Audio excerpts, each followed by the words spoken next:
চায়ের দোকানে এরকম করে খবরের কাগজ পড়ছে, বুড়া মানুষ তো চোখে চশমাতে বিনবিন করে পড়ছে। আর ওর ম্যাডাম মানে বুড়ি ওই নদীতে গেছে থালা মাছতে। কি করতে গেছে? আর এই বুড়ার একটা পোতা 5 বছর 7 বছরের পোতা ওই নদীর ধারে রাস্তাতে বল খেলছিল, বল। তো দাদি পানিতে নদীতে থালা মাছতে মাছতে মাছতে মাছতে টুক করে নদীতে পড়ে গেছে। আর সে ভাদর মাসের নদী।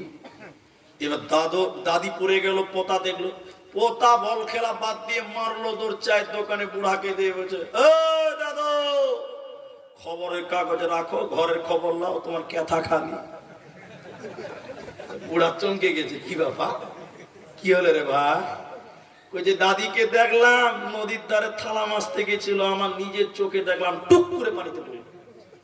বুড়া কেঁপে উঠেছে, আসলেই তো ক্যাথা খালি।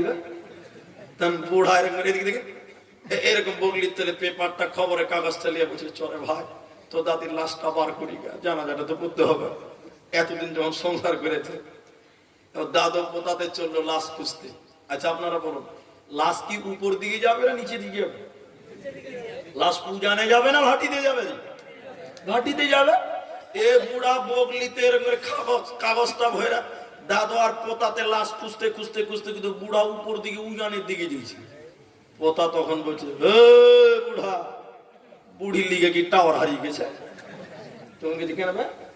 বলছে, দাদু আপনার হুঁশ হয়েছে। হ্যাঁ, দাদি পানিতে পড়েছে, ভাদর মাসের নদী ঝড়ের মতন পানি যেছে, নিচের দিকে আপনি উপর দিকে লাশ খুঁজছেন, এটা আপনার হুঁশ হয়েছে? বুড়া তখন কোমরটা সোজা করে বলছে, আবে বুড়িটা তোর না আমার। এটাও একটা ঝামেলা, এটাও ঝামেলা। তো পোতা বলছে, দাদু আপনার। বলে, শোন, ওকে 80 বছর হয়েছে বিহা করা। কত বছর? 80 বছরে জীবনেও সুজা চলে নাই, যা বলেছি তার উল্টা চলেছে। এ বুড়ি মরেও সুজা যাবে না, উল্টাই পাবো চল। ও বাবা, ওর জান চলে গেছে, 80 বছরেও সুজা চলে না, এ বুড়ি মরেও সুজা হবে না, উল্টাই পাবো চল।